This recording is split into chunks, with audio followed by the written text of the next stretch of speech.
8, 7, 6, 5, 4, 3, 2, 1.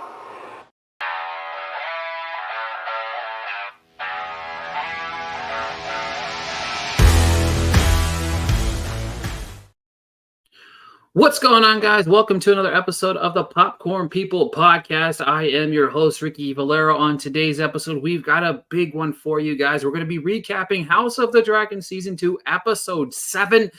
The Pendulum episode is here, and there's a lot to unpack in that episode. We're also going to be talking about Deadpool and Wolverine. That $205 million box office weekend in the U.S. is massive. And there is a crazy return to the MCU that we're also going to talk about. But as always, I am joined by my partner here, Mr. Don Fisher. How are you today, buddy? What's poppin', Colonels, man? Olympic weekend, man, or the beginning of the Olympic weekend. It started off with some controversy that really isn't that controversial. But you know, it's been fun I love the Olympics. It's been fun to watch so far. I've spent the day kind of catching up on the gymnastics because you know a lot of stuff happens at 4 or 5 in the morning, and you got to catch the replays. And you know, was trying to catch up on some movies that have released recently and earlier in the year. I watched Lola on Netflix, and then watched Night Swim, which wasn't great. But other than that, you know, it's been good, man. We get over here. Yeah, man, it was a good weekend. I agree with you. Yeah, I've been watching the Olympics myself. I think it's such a cool event every year. You're watching people really, kind of strive to be where they kind of want to be in this world, and it's such a fascinating thing to watch. To me, it's like when you're watching it, sure, there's part of you that's like invested in the USA and some of the people that are playing for the USA or participating for the USA, but then you're also like, you hear some of the stories of these other people and you're like, dang, I'm rooting for you now too. You know, it's just It's fascinating to watch some of these people do what they do. Obviously, you know, in the last 12, I think it's 16 hours, whatever the time frame is, because I think she performed at like 4 this morning, but Simone Biles just like when you have, I posted this on my Instagram, but when you have the conversation for like GOAT athletes, she belongs in this conversation. Like, it's incredibly impressive how she tweaks like her calf and then goes out there and just fucking triple flips and just the thing about it is what defines to me as an athlete is like, does this person do something that not many other people can do? And she's not just doing things that people can't do, but she's also doing things and inventing things within the things that she does. So this entire thing's been impressive. I've watched some swimming, I've watched some soccer, I've watched some tennis. Shout out to the diving. Badminton too. The badminton. Yeah. Look, we played badminton growing up as kids, and I remember seeing some clips before the Olympics started, and I'm like, yo, badminton. I'd never seen it on this level of going that quick and that forceful. And then, you know, I watched some of the guys play today, and our guys are good, man. And, you know, they had to deal with, unfortunately, some racism, bigotry, whatever you want to call it, some hatred because it's 2 Asian American men and people are making all these jokes. Oh, we must have imported them or whatever. And it's kind of, especially in election time, we're seeing that people are just out here being hateful for no reason, knowing that we have people of different cultures and ethnicities that are born here.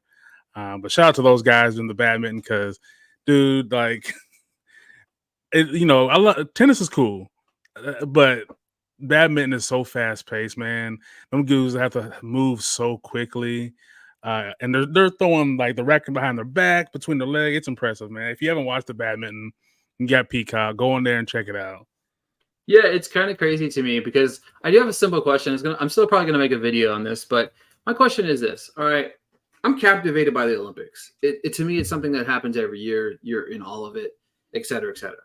But one of the things that blows me away when you watch it is like, do you just wake up one day and decide that you're going to be a synchronized swimmer? Right. No, I think about that too. Like you wake up one day and be like, I'm going to be a fencer in the Olympics. There's some of these that like, Do you just like, I'm not taking away from any of what these folks do. What's impressive? It's massively impressive.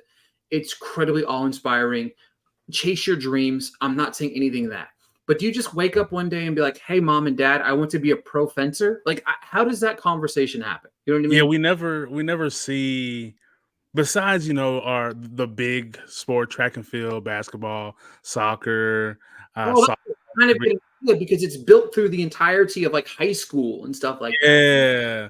Yeah, I don't know how you get into those kind of obscure sports and like realize like, oh, I can go to the Olympics and be because we know these are the sports that don't get hoisted up and they're on commercials Right. until the Olympics. So yeah, it's like was it like air rifle is in the Olympics, Yeah. break dancing is now. And I'm I like, saw yo, like, breakdancing. Yeah. yeah, and it's so cool. And it's just like I didn't know, and this is a thing. And yeah, how do you decide like, oh, I'm gonna keep doing this because I'm going to the Olympics?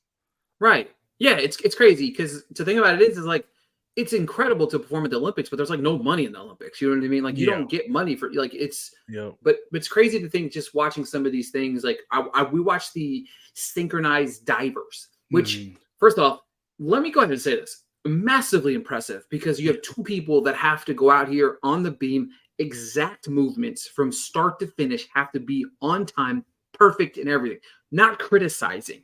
yeah, But how does that conversation happen? Do you go, hey, yeah, mom, I want to be a synchronized arm? But then even like I saw the American synchronized swimmers do an entire performance to yeah. Michael Jackson's Smooth Criminal. One of the coolest things I've ever seen. They were moonwalking upside down backwards under the water. Like what? Yeah, it's just Like how do wild, you get man. into that? You know what I mean? I don't know. I don't know. It's crazy to me. I love it. I'm watching it. I'm soaking it up.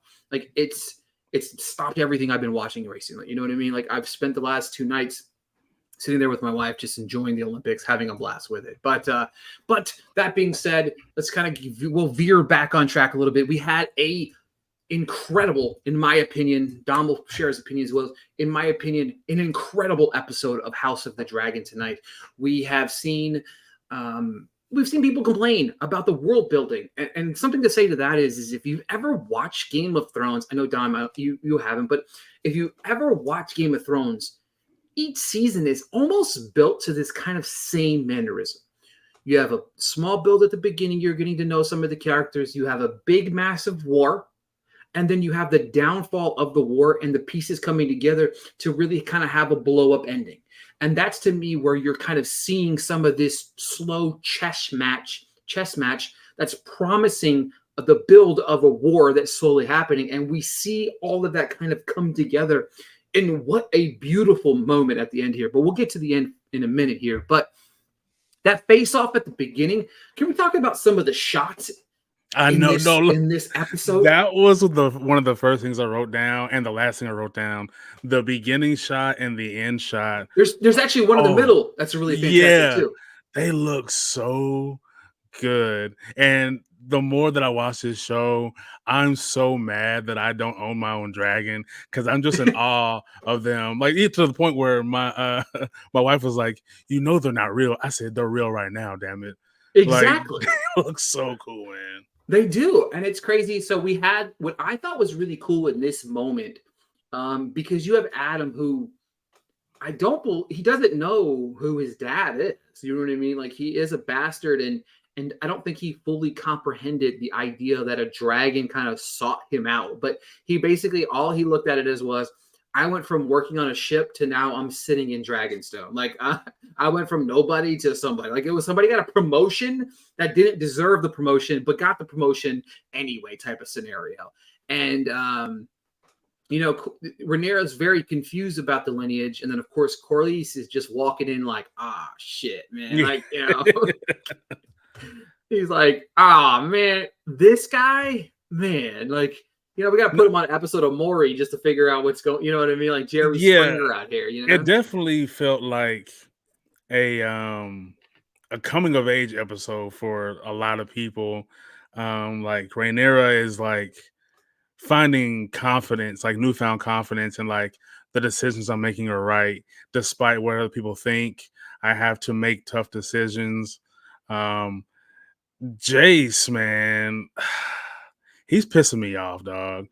To where like I understand that he feels away and knows about like who his father is. But the fact that you're like, they're mongrels and who are they? And it's like it's one of those things like, of course, in this day and age, we look back and like, who is anybody? But it's like, dog, like you are just happen to be born into this family because you ain't shit either, low key. So like you better like chill the hell out because you're only being kept around because Rhaenyra needs people. But if like she had other sons who were more equipped to handle the pressures, I don't think he'd be in the position he's in because he's too emotional, which is funny to think about. He's the emotional one. Look, if He Damon can't. was around it all, he wouldn't even be. Yeah, yeah. You didn't make no decision, dog. You go sit in the corner somewhere.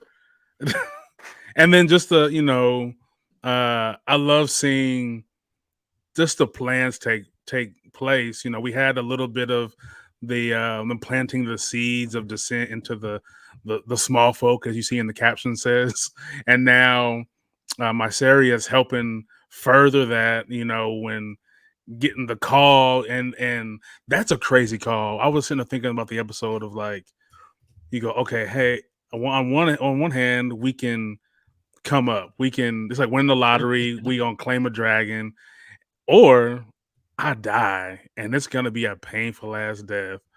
So, and it's crazy to just go, you know what, this is my chance, and they're living. They're that bad off that they're willing to just like, hey, I'm probably gonna die, but I'm gonna take this chance to see if I can't come up a little bit for the family. Yeah, it's crazy to watch all that stuff because you have, as we start to see,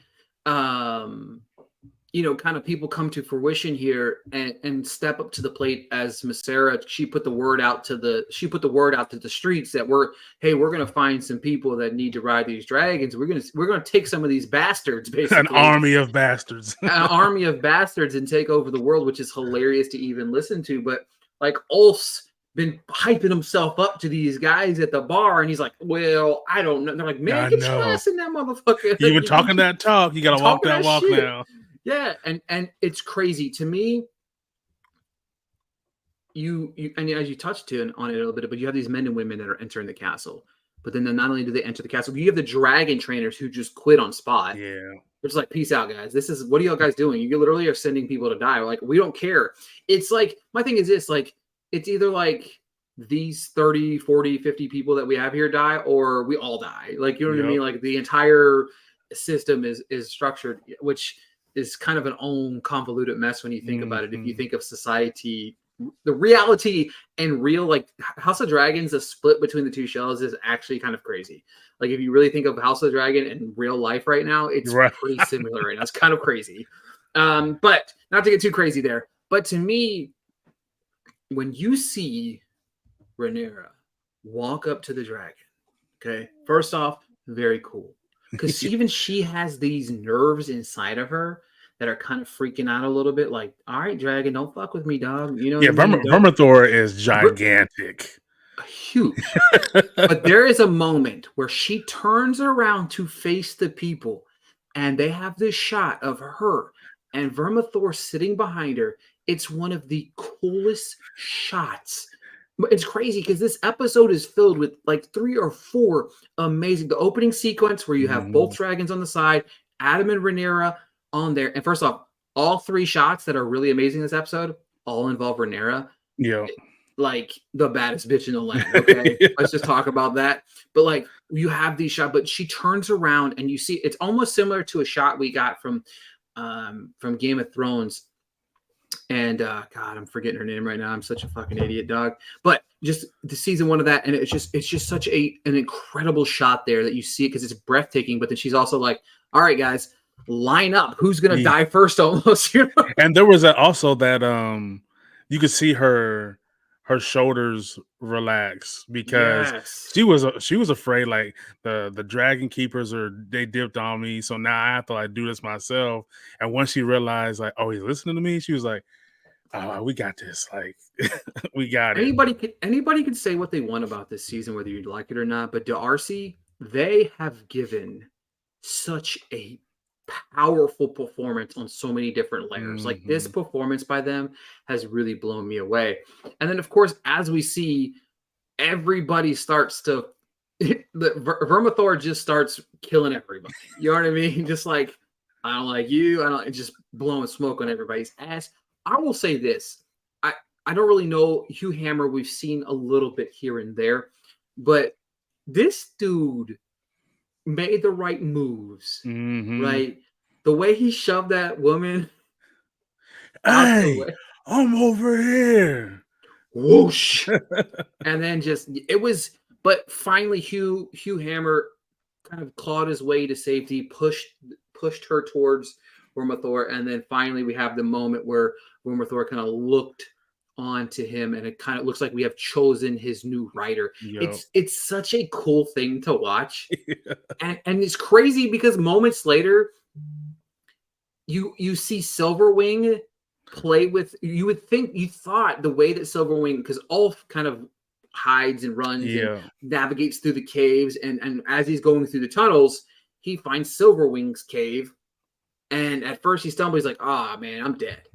Yep. And the way that Silverwing just like nudges him, pushes him Yeah. down, nudges his ass again, and then nudges his ass Like, come on, again. bro, get up. Quit being scared. Quit being a bitch. But that to me, two really impactful moments. What did you think of those right there? No, man, I thought it was great. I really wanted something good to happen for Hugh. He's been going through it. He's trying his best to like to maintain his household. Everything is going wrong. He's, doing everything that he's supposed to do to make sure everyone can eat, everyone's healthy, even though his daughter was sick. And then, he told his wife, like, I know, you don't want this, but like I, as the man of this house, I have to make a move for us because we can't keep living like this. And if I don't try to rise up, we're gonna die a terrible death. So to see him get that payoff was great because I feel like when you see him, he looks like he belongs on a dragon. He looks like he needs to be Yeah, a knight. he does, And then 100%. and then Ulf, I think he's that guy that hasn't recognized his potential yet. Like he is kind of like the guy who's afraid of success. He's like, I know I can probably do it, but like I'm afraid to. So the dragon, I think, since like, bro, like I got you. Like we can do Yeah, calm down. this. Yeah, calm down, bro. um, but man, I think the real star of this episode is little buddy Lord was it Oscar, is that his name? Yeah, Lord Oscar, Yeah, the new Lord Paramount. That yeah, kid's got some balls on it. yeah. That entire scene, because maybe gonna get Damon out of Harrenhal. We still don't fucking know when he's Right. leaving Harrenhal, but that entire thing to me was impressive because you have this moment where you have a jockeying for position, right? Mhm. And to me, it was weird because Oscar's just pulling up to the crib and saying, "All right, Damon, you wanted to meet me." Now, at first, it seems like Oscar's just going to be like, "All right, Damon, you my Yeah. king. All right, we vibing." But then outside, we got a back and forth going on. People like, "Well, Damon did this, and well, this person did this," and then we got old Mr. Blackwood that just pulls up and is like, "You know what, Oscar, I salute you. Damon, I salute you." And then we're like, cool. I thought, to me, when I'm watching, I'm just like, all right, cool. Everybody's kumbaya. Damon got what he needed. He can go back to Dragonstone and say, look, sister, I, love her, whatever he wants to say. He can pick whatever one it is. But he can say, all right, babe, we got a whole squad. We can fight this war now. Instead, little buddy was like, nah, fam. Like, Yeah. He said, "Oh, you thought I was little and young and weak because he yeah, played it up. He played it up so well. I know perfect. I'm the young man. I'm not my grandfather." But then he's like, "But you a little bitch. You've been doing bitch shit, and guess what? They run with me. This my crew. And if you want me and my crew, guess what? You gotta deal with him. You gotta deal with little Yeah. buddy. He did some foul shit. Guess what?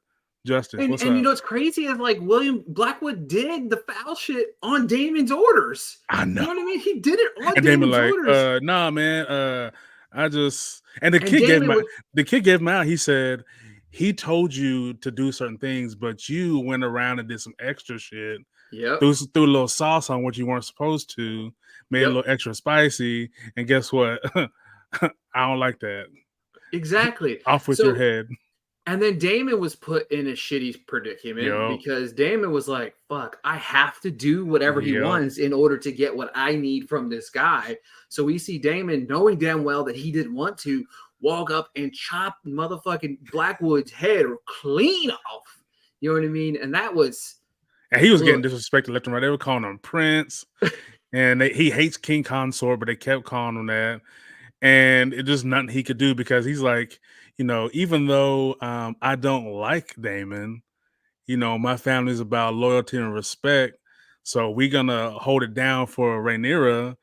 You just happen to be attached. If you weren't attached, you in trouble, dog. Exactly. It's crazy to kind of... it's crazy to watch this kind of unfold. It was such a great moment though, because we got this Oscar kid coming out of nowhere. You know what I mean? Like he's been trained up. Yeah, he's been paying attention in class with his grandpa. Yeah, because he was ready to throw some serious bows. Because even that his own people called him out for a second. They were like, you're a little you're younger than my sons. And then all of a sudden, when he realized, oh, he on the shit, dude was like, yeah, I agree with Oscar. he with the shits. What's up? Exactly. At Red Keep, we really didn't get a whole lot from that side of the fence. The few things we did see, we see Allison just say, "Hey, I'm out of here." You know what I mean? I'm gonna whisk myself away She's into over the. it. Yeah, she's just like, fuck. She's gonna go find some, flood the castle to find some solace in the land. This comes back and bites him. We'll talk in a second, but this man kind of pipes in on saying, "Hey, Sea Smoke found a writer, told Lars about it, and he was like, keep that shit to yourself, bro." Yeah, once he heard, I heard from my sister's uncle's brother's nail tech mechanic's brother. He was like, nah, B, I'm not finna tell him that. Yeah, I don't give a shit what you're talking about. You know what I mean? But yeah, so we got that, and then of course King Aegon attempts to walk. Apparently, all of this is all on Lars' orders as well, pushing him to the max of trying to get him to wherever he needs to be. He kind of fell flat on his face, but then ultimately Aemon is kind of getting a rundown of all the latest events when there's a commotion on the land, and you kind of hear it going on in the background. They're still kind of unpacking a lot of different things that are going on, but we see the switch to Ulf riding Silverwing, and hilariously, obviously, because he's like trying to hang on for dear life, swinging through. And to me, I don't know about you, the first thought I thought was, oh, is Ulf gonna like swing through and go to Red Keep and like work with, like, is he going over there? Like, that was my first thought. I thought he might go and show off, like, what's popping? I got the new whip. Or that, you see it. You should be scared. But then this triggers Aemon to go get Vhagar, who is a bad motherfucker. Like, bad. That's a bad mother. Pulls up to get Vhagar, and then we don't realize at first he starts to chase Silverwing, and then we see him retract. You can't see why he is at first, but he's like, "No, Vhagar, we need to make a U-turn ASAP." Yeah, and you don't really know why, and then we see why when we see Queen Badass Rhaenyra standing there. She come out like, "Yep." She's like, "What's up, man?" What's poppin'?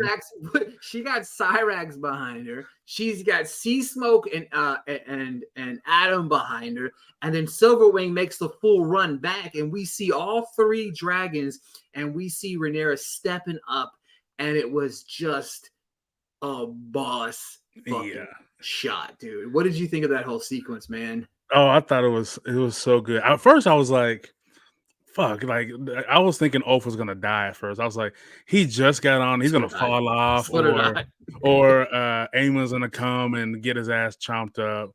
But yeah, or he's gonna get this fucking dragon killed, and they just got him right. You know what I mean? Yeah, and then as soon as he pulls up and they zoom in, I was like, oh, that's the hardest fucking shot of the season right now. Or just stand there like, what's popping, dog? Like, I'm ready. They don't, and it's crazy because they don't realize this is the first time I think that Aemon doesn't know what's going on, No clue. Like he's like, I hear things, I see things, but now he's like, oh shit, and he still doesn't know about the biggest threat, which is Hugh and Vermithor chilling in the cut somewhere. So yeah, Yep. he don't realize he's in trouble, and he still doesn't have full control over Vagar like he thinks he does. Nope. So No, he because is in the air, he was like, "No, turn around." He was like, "No, he yeah. wasn't turning around." Yeah. So it makes me wonder too, at some point, and I don't know how this works, but I don't know if dragons can give allegiance to another rider while they have a rider. Because I'm thinking that like Aemon might lose Vagar at some point. Like I don't think that they are perfectly suited. It was just the suited for the moment, but I mean, with the army of bastards now kind of a thing, because there's still a few that are left. Well, I wonder if at some point he loses control of Vagar and Vagar switches sides. For sure. That's funny. Yeah, it was again great finish of the episode, great setup for the finale. I am absolutely excited to like even figure out what happens next week. It's going to be and just to let everybody know, I had watched all the way up to 7, but I have not seen the finale. They're not sending us the finale, so I will be watching the finale just like you guys will be next week. So everything that I see next week will be fresh on my mind 1000% as we break down the finale of House of the Dragon Season 2. On the flip side of things, folks, we did see a movie this weekend. We also did see, we'll just briefly talk about the Robert Downey Jr. returning. They had a big old thing. First off, they said the greatest actor of all time, which was very confusing because Denzel Washington did not show up. So that was very weird. Like Denzel didn't show up. And I was like, oh, Denzel Washington. Oh, no, it's just Robert Downey Jr. returning to the MCU. Now, obviously, a lot of this stems from, Jonathan Majors going down the path that he did and that opened the door for Robert Downey Jr. to come back here. Just some quick thoughts on what went down there, Dom.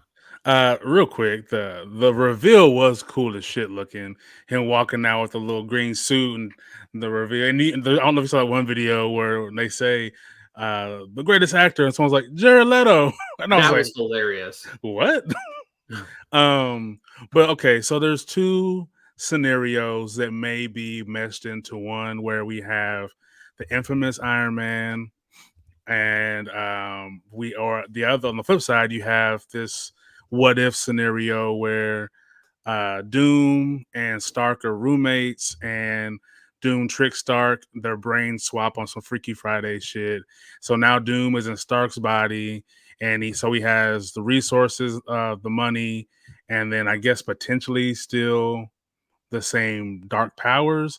And I assume that these are going to kind of be meshed together in some way, because before they announce the reveal, they mentioned the multiverse. So clearly this is going to be a variant of some sort. So there could be this emotional pull that happens because, they know Tony died. They're going to see his face, feel a certain way, and then he'll probably off somebody or some shit. So it could be a very good thing. I do think, though, because it does feel like, why'd you bring back RDJ? We love him, but like he had the perfect send off. But maybe he's not going to be doomed for very long. Maybe this is one of those things to get people excited again because they had to switch up. Because you can argue that the Russos have done the best movies in the MCU. So maybe this is just like shit outside of it, though. Right. So you could argue that, hey, he's only there for a little bit, maybe not even a whole movie, maybe half a movie, and then we get like a real Doom. I've been pushing for Luke Evans for a long ass time for either Mr. Sinister or Dr. Doom. So I don't think he'll be the forever Doom because, for one, Doom, I feel like it's supposed to be a towering figure in a way, and Robert Downey Jr. is a little guy. I don't know how tall he is.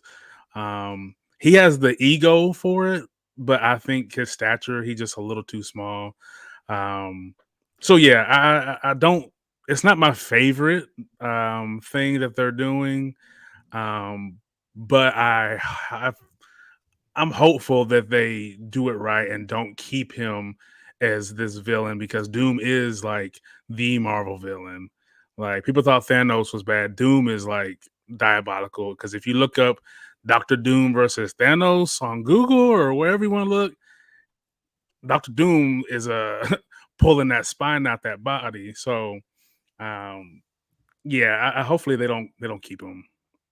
Yeah, so for me, like I don't, as far as like the comic book aspect of things, I don't know. The only thing I've ever heard about Doctor Doom is like he is like Thanos on like 10 times over. You know what I mean? Like he's a bad motherfucker. Was the reveal really cool? Yeah, absolutely. The reveal was very cool. I thought it was very like just it's awesome to see. Do I want it to be Robert Downey Jr.? No, I don't. Like, no. I just, you know what I mean? Like, I feel like it's taking a step back, but I also feel like they have no choice because they've made so many errors in this most recent phase, as you could say. They need to try to bring some fresh faces to the. I thought they should have brought some fresh faces, but they kind of went downhill with it. Some of the movies haven't been great. Some of the things some of the choices they've made haven't been great. So, and I think a lot of that could also be the audience's fault too, because people are stupid as hell and racist and bigots and all those other things in between. Nope. So that doesn't help the situation either. But I'm lukewarm on it. I don't think that it like people are like hating on it. I'm like, it's not that serious. Right. And then on the flip side, I mean, it's Robert Downey Jr. I mean, he, in my opinion, was fantastic as Iron Man. So you know what I mean? Like, and he is a very good actor, not the greatest actor of all time, but he's a very, very good actor. So I don't care that much. If it's yours, the way you said it, I'd be more inclined with it. I kind of would like it, but yeah, you know, speaking of MCU wasting people who died, I would love to talk about Deadpool and Wolverine. I'm going to make this short and sweet. My thoughts on Deadpool and Wolverine are going to be very, very small. And then I'm going to pass the table to Dom, who apparently liked this movie for some fucking reason. But this is my thing. Logan is a masterpiece. Logan is one of the greatest comic book movies ever made. Okay, one of. It's not my favorite of all time, but sure. It's definitely one of the greatest comic book movies ever time. It was, again, somebody that doesn't read the comics, so don't yell at me here, everybody at home. But for me, that was the kind of Wolverine that I had looked forward to for a long time. When you hear the lore of Wolverine, you hear the stories of Wolverine, you hear that ruthless, aggressive, mean, just out and out killer. And you got all of that. And then you had the sequence leading up to his passing in Logan. It was the perfect homage to this. Okay. The way they bring him back, I fucking hate it. Okay. They tried to make it funny and I understood what they were trying to go for, but I felt like you out and out like took away from what those final moments were that we got with this character. Let's say you want to bring it back, whatever. You find Wolverine in a different multiverse or whatever, like he did, but you could have left the Logan part out of it. Right. Okay. First, and second, the multiverse shit's got to go, dude. It's so fucking dumb. This script was bad. Like, this script is bad. My thing is this. Oh, well, what are you trying to go to see a Marvel movie about the script? Look, I wouldn't go see a Marvel movie for a script if they don't try to shove a script down your throat. That's the big thing with this movie. They actually are trying to tell a story throughout the entirety of this film. If it's no nonsense, just stupid shit going on, like let's just say a Fast and the Furious movie, that there's a story going on, it doesn't make any sense, and you're just admitting that you know it doesn't make any sense, and a lot of crazy razzle-dazzle things happen, that's fantastic. I love it. That's not what this movie was. It was trying to tell a story of like redemption and all of these other bullshit things that were happening within these two characters that, first off, Deadpool it's just, I'm tired of it. It's rinse, recycle, repeat. It's the same jokes. It's the same shit. And somebody said that Hugh Jackman gave the best performance as Wolverine. You've never seen Logan then, apparently. Two, I'm sorry. It's just bad. This movie is bad. Like, I hate this fucking movie. And like, I hate it so much. And I hate that I hate it because I wanted to enjoy it because I do like the first two Deadpools. I do. But this movie, it was fucking miserable. I just, time and time again, was watching this and I'm like, sure, is there moments that I was like, I chuckled and laughed? Absolutely. There's going to be funny moments that are funny. But to me, there's so many redundancies in Deadpool's jokes that it gets to the point where like, all right, I fucking get it already. You know what I mean? And it just, I thought the villain was terrible. I thought the story was bad. There's a couple cameos that I was really a big fan of. You know what? The movie's been out long enough. If you haven't seen it, fuck off. Whatever. It's not much. Wesley fucking Snipes appearing was the coolest fucking thing ever. Okay. Yeah. When he walked in the fucking door, if I would have been at a packed theater, it would have been cooler because, you know, I wasn't there with like 15 people. Yeah. People would have fucking screamed. And I probably would have screamed with them. I didn't want to scream. You know what I mean? Yeah, my nipples are hard. I was like, fuck yeah. Yeah, exactly. This was the coolest shit I've ever seen. You know what I mean? Like, but outside of that, Channing Tatum's Gambit was just weird. A character I've like dreamt of seeing. I just didn't like the way that it just came off. I don't know. I fucking hate this movie. I do. Every time I think about it, I hate it more. And now that I'm talking about it, I just want to go take a half a star away. I gave it a full star for Wesley Snipes showing up as Blade. It's literally, I swear to God, I gave it 2 stars out of 5.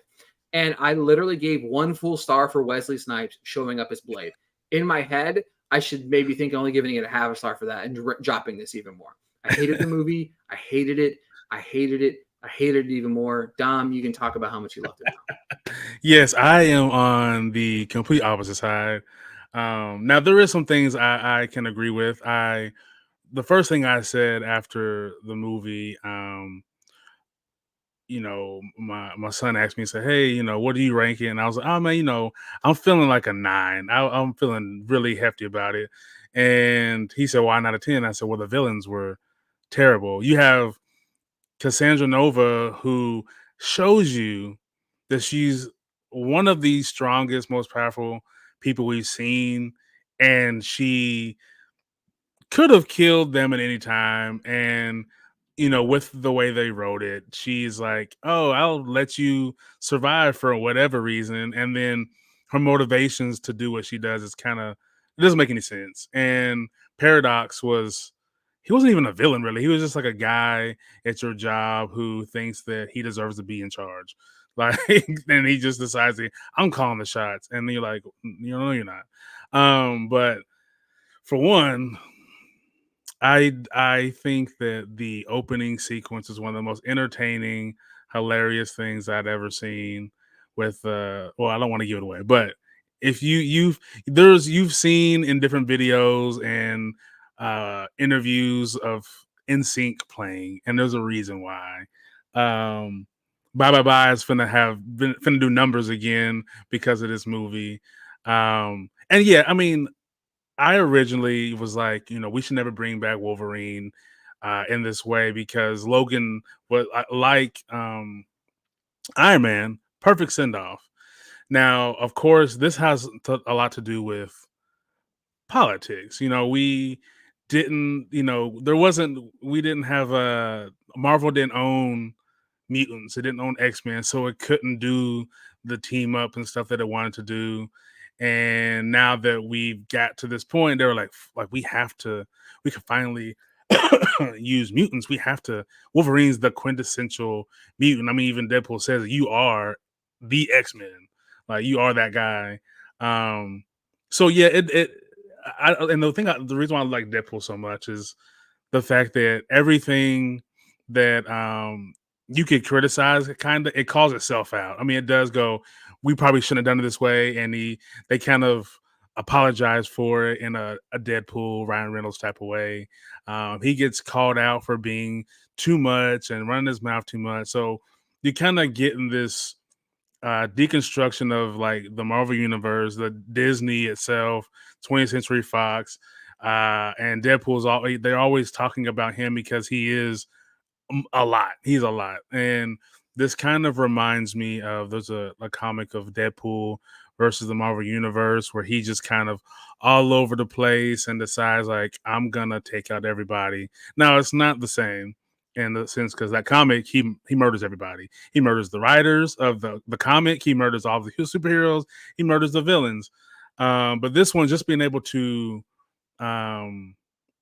bring it all together, and I think what the film was trying to do was now it does criticize the multiverse because it is exhausting sometimes. You're just like, but that's where the comics are. I was explaining to my wife that like if you write a Wolverine comic, and I'm like, oh, your story was cool. I kind of have an idea too.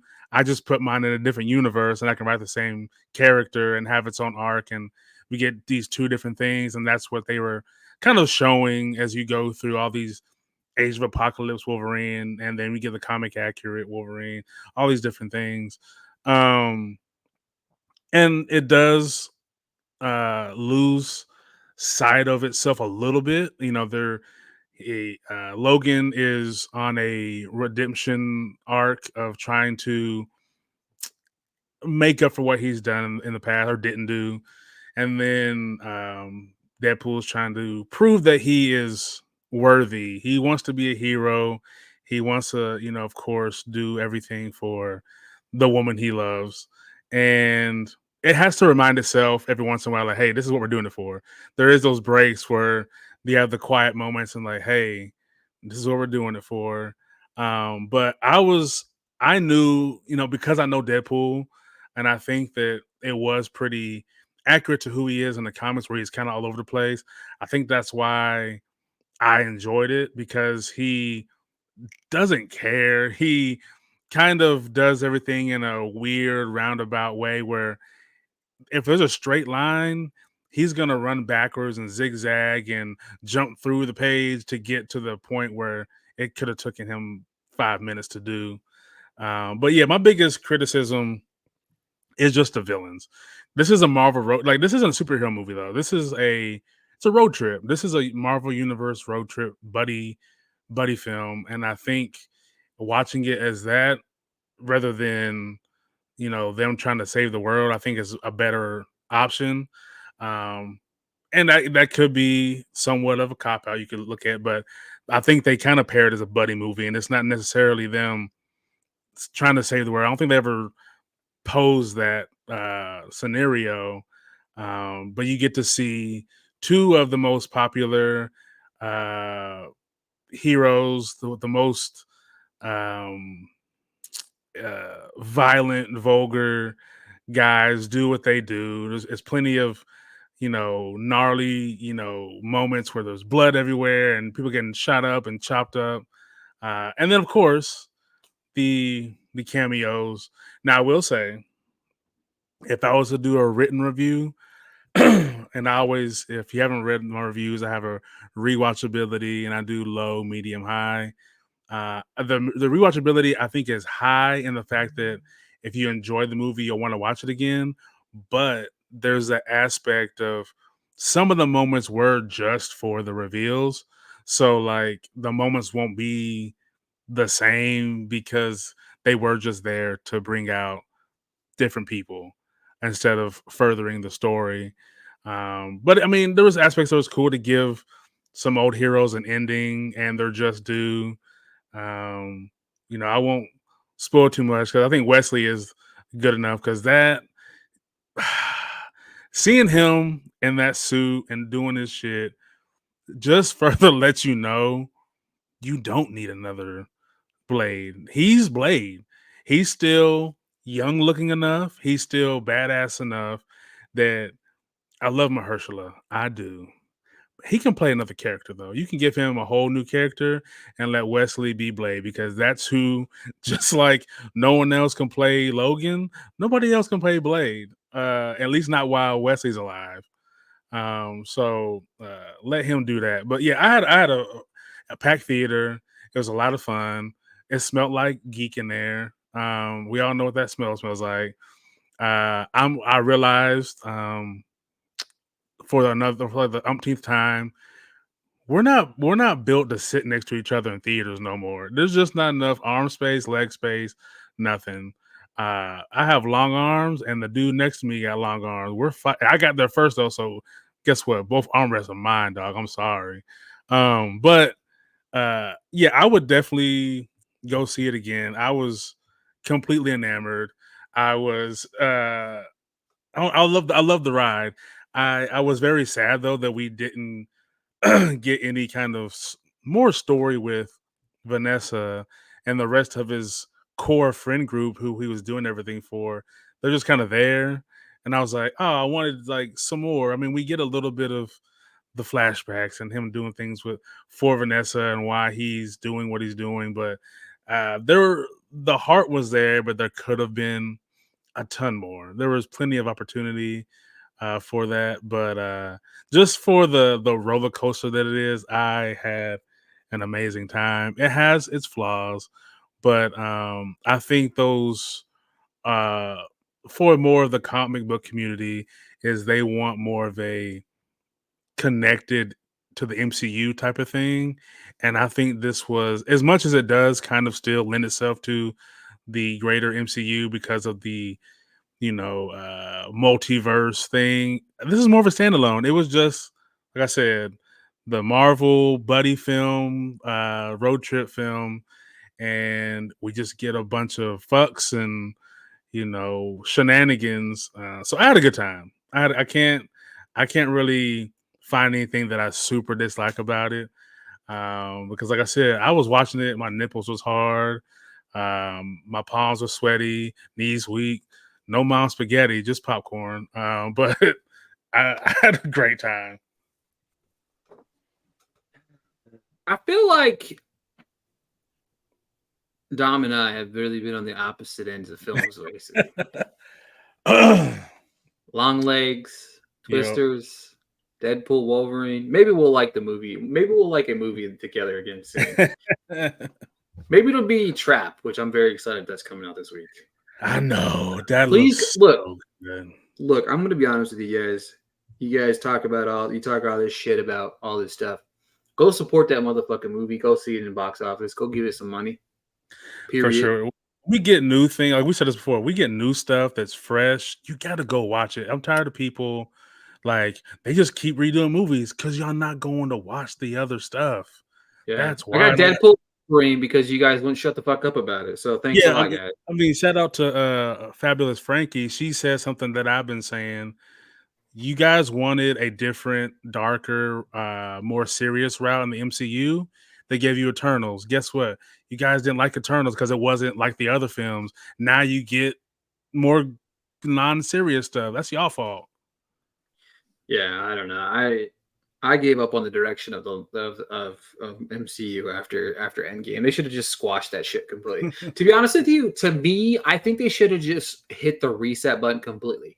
None of the old characters should have came back. Like it should have just been a hard reset. We're building this from the ground up like we did the first phase. You know what I mean? Yeah. The Iron Man, the Captain America, the Thor. Like we're building these individual characters all over again instead of trying to tie in so many of the old characters with the new characters and stuff. It's just they could have exhausting thing. And they were almost starting to do that. You had the Thunderbolts had like a few sprinkled in characters that we already knew, but they weren't big. And then they were going to do. Which they might still do, like Young Avengers. You had a perfect chance to go, this is 10 years later. The other people are retired. They're old. And they just now lend themselves as like chancellors of, superheroes. And you let a new team go on, but they got to keep, for whatever reason, pushing forward with the same people. Because eventually they're all going to get too old. And then what are you going to do? They're going to have to do all the... They're gonna have to keep doing these jokes where, oh, you look different, and you know what I mean. Like they're doing it in the new Captain America. Rest in peace to the guy that was playing Thunderbolt Ross. But there's a joke where, the new Cap, Anthony Mackie says to Harrison Ford, like I think he said like this new position looks good on you or something, and it was kind of in reference to like you're a different person playing this character. Yeah. So eventually they're going to have to, lead the way with, you have X-23, you have, Yelena and Florence Pugh's character. You have the new Hawkeye. Yeah, Fantastic Four. I mean, you got to let some shit breathe because you already it seems like they're done with the Guardians of the Galaxy and they got a perfect kind of send off. So like, what are you going to do with the rest of them? Speaking of dog shit movie, God, what's up with the thirds? Like the third Guardians of the Galaxy sucked. The third Deadpool sucked. I mean, we're just on a full of suck right now. So I love the Rocket storyline in the third one, in the third Guardians. That was the best part. Chris Pratt. They should have killed Star-Lord. And then, again, another villain that seemed that he'd be a good villain. They just kind of, we don't need him. Exactly. Useless ass shit happening that does not matter.